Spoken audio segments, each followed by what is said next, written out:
ભગવાને વિરાટ સ્વરૂપ દ્વારા આ સૃષ્ટિનું સર્જન કર્યું છે, વિભૂતિઓ વર્ણવી છે.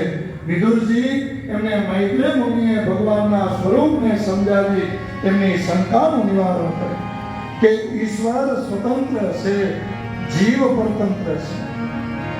જો ભગવાન છે આપણે કહીએ કે આ ભગવાન સૃષ્ટિનું સર્જન કરે એમાં ભગવાનને કોઈ સંશય, શંકા કે આસક્તિ છે. પણ જો આપણે જીવ છીએ, આપણે આ ત્રણેય વસ્તુ છે, વિરાટની વિભૂતિઓ છે એ વર્ણવી. ભગવાન છે એને જો ક્યારે જાગૃત થવા માટે ઉઠાડવા આલાર્મ લગાવવું પડે. આપણે જો આલાર્મ લગાવવું પડે, પેલા આલાર્મમાં હતા, હવે મોબાઈલમાં આવે છે. આપણે ઉઠવું હોય તો જો આપણે આલાર્મ લગાવવું પડે. ભગવાનને ઉઠવું, ભગવાન પોતાની જાગૃત શક્તિથી ઉઠે છે. આપણી અંદર પણ એ શક્તિ છે, એને ફક્ત જાગૃત કરવાની જરૂર છે.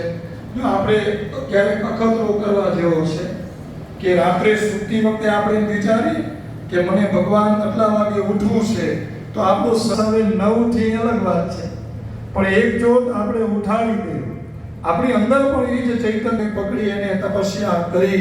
ત્યારે ભગવાને આકાશવાણી દ્વારા એમ કહ્યું, તપઃ તપઃ, તમે તપ કરો. ત્યારે બ્રહ્માજીએ તપ કર્યું અને બ્રહ્માજી એમણે આ પૃથ્વીની સૃષ્ટિની સર્જન કર્યું, કાળનું વર્ણન કર્યું, પ્રાકૃતિક વૈકૃતિક સૃષ્ટિનું સર્જન કર્યું.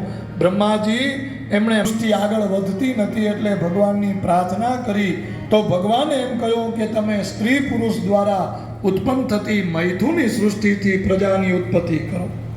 એટલે એમણે મનુ અને શત્રુપાને પ્રગટ કર્યા. પણ બ્રહ્માજી એમની પાસે મનુ અને શત્રુપાએ આવીને આ સ્થાન ઉપર પધાર્યા.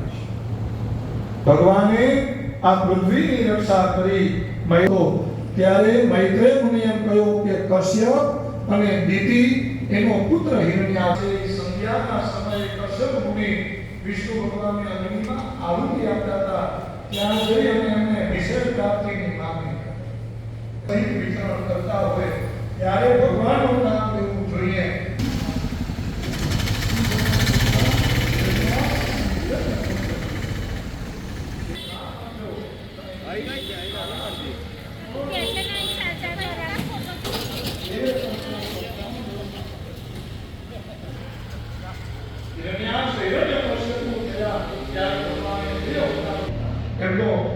એમનો ઉદ્ધાર કર્યો છે.